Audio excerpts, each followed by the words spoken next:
peradaban kita bangunkan, bina kota, bina insan, dari budi jadi budaya, bina asas kemampanan, kesejahteraan masa depan.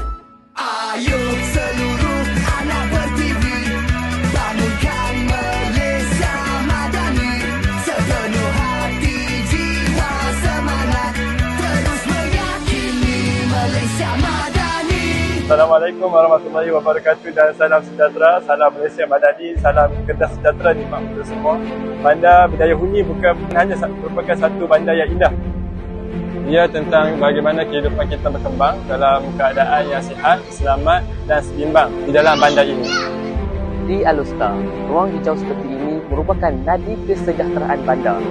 Tempat rekreasi seperti Taman Jubilee Emas ini merupakan tempat masyarakat mengambil masa untuk meluangkan waktu bagi bersenam, mengambil udara segar dan melakukan aktiviti pada setiap hari. Pengangkutan yang cekap memudahkan pergerakan penduduk. Laluan bas yang tersusun, laluan basikal dan jalan yang selamat membantu kita bergerak dengan lebih mudah dan mesra alam. Fasiliti komuniti dan pendidikan yang lengkap menjadikan bandar ini merupakan bandar yang terbaik untuk belajar dan juga membesar. Semua golongan komuniti masyarakat boleh menikmati suasana harmoni yang terdapat di sekitar bandar Alustar. Assalamualaikum bang, hari ini saya nak mendengar abang. Apa pandangan abang apabila pertama kali datang ke Alustar ni bang?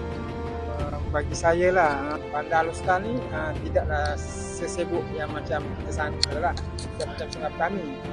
Bandar yang tenang dan tak sibuk sangat.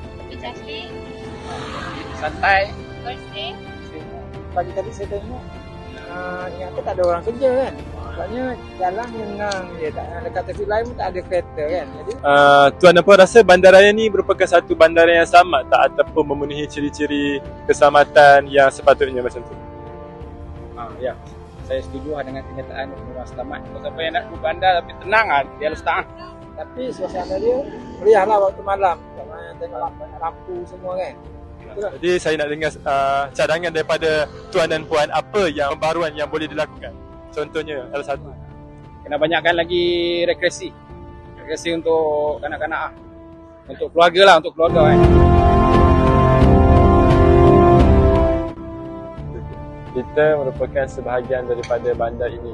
Dengan tanggungjawab dan kerjasama kita semua, kita dapat menjadikan bandaraya ini sebagai satu bandaraya yang harmoni dan juga lestari, menuju Kedah yang lebih sejahtera, nikmat untuk semua. Sekian, terima kasih.